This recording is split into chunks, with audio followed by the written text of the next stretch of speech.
आप देख रहे हैं न्यूज़ टेल बिहार। अभी हम मौजूद हैं जीतन राम मांझी जी के आवास पे और अभी बड़ी खबर आ रही है निकल के कि जीतन राम मांझी के बेटे यानी संतोष सुमन मांझी ने अपने पद यानी मंत्री पद से इस्तीफा दे दिया है। जिसके बाद संतोष सुमन मांझी ने अपने आवास पर यहाँ पर प्रेस वार्ता रखा और प्रेस वार्ता में उन्होंने कहा कि हमारी पार्टी और जेडीयू जो है दोनों मर्ज करने की बात हो रही थी, जिसके बाद हम जो है अपनी पार्टी को मर्ज नहीं करेंगे, जिसको लेकर हम इस्तीफा दिए हैं। और भी बहुत सारी बात कह रहे हैं वो प्रेस वार्ता में। पहले सुनिए। आपको बोला जाए कि आप विलय कर जाइए और विलय कर जाइए, तो विलय अगर हम नहीं करना चाहें तो हमारे पास क्या उपाय है? हमारे पास एक ही उपाय है कि हम अपने पद से रिजाइन करके हम अलग होते हैं, हम विलय नहीं करें। स्वेच्छा से दिए या दबाव था आपके ऊपर?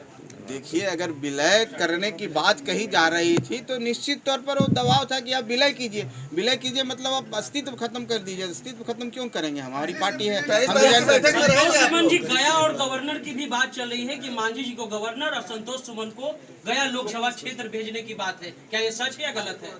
देखिए, गवर्नर की बात तो बहुत पहले भी हुई है। ऐसी बातें आप चलाते रहते हैं, ऐसी कोई बात नहीं है कि गवर्नर की बात हुई थी। हम एक लाइन में आपको कहना चाह रहे हैं कि हमारी पार्टी के अस्तित्व जो है उस खतरे में था, उसको बचाने के लिए हमने काम किया। आपकी पार्टी को मर्जर करने का प्रस्ताव ये पहली बार नहीं था। इसके पहले भी जीतन राम मांझी से मिलकर जब मुलाकात हुई थी नीतीश कुमार की तो उस वक्त भी हुआ था। आज इस बार ऐसा क्या हुआ कि आपको लगा कि नहीं?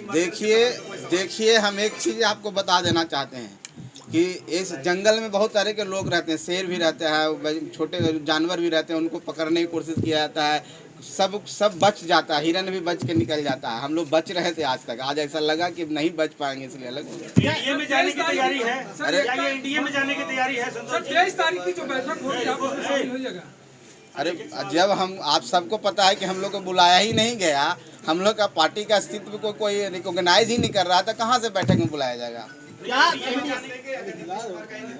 देखिए, हमको तो ऐसी बात नहीं लगती है, इसका कोई सवाल ही पैदा नहीं होता, क्योंकि एक दिन का ये बात नहीं है। हम बहुत सोच समझ के, हमने बहुत निर्णय लेके अपने पार्टी के कोर वर्कर से बात करके, सभी सम्मानित सदस्यों माननीय विधायकों से बात करके डिसीजन लिया है। कोई एक दिन का ऐसा बचपना डिसीजन नहीं कि एक दिन गए और रिजाइन करके चला है। तो सोची समझी बात है और इस पर कोई माने हम नहीं समझते हैं कि कोई वापस लेने की। वो शेर कौन है जो आपका शिकार करना चाह रहा है? सर, वो शेर कौन है?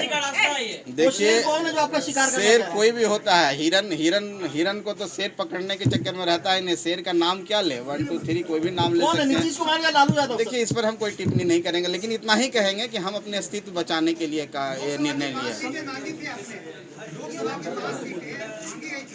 देखिए, आप सबके समक्ष बात है। हमने ये बोला था कि हमारी तैयारी 5 सीटों पर मुकम्मल है और हमारे कार्यकर्ता 5 सीट पर इतने तैयार हैं कि वो चुनाव लड़ने के लिए तैयार हैं और जीत में भी जीत हो सकती है। लेकिन हम ये भी बात बोले थे कि जब तक टेबल टॉक नहीं होता, जब तक एक साथ मिलेंगे नहीं, तो कैसे आधिकारिक रूप में हम बोल सकते हैं? एक पार्टी के रूप में, एक व्यक्तिगत रूप में मांग करना, कार्यकर्ताओं को सम्मान देना, वो भी जिस उत्साह के साथ हमारे पार्टी से जुड़े हुए हैं, उनकी मांग थी हम 5 सीटों पर लड़े, तो बात को हमने रखा है। ये हमने नहीं कहा कि हम 5 सीट पर ही लड़ेंगे। अगर महागठबंधन की में बैठकें होती, अगर 1 2 सीट कम भी होता तो हम उस पर विचार कर सकते थे, लेकिन यहाँ तो दूसरी बात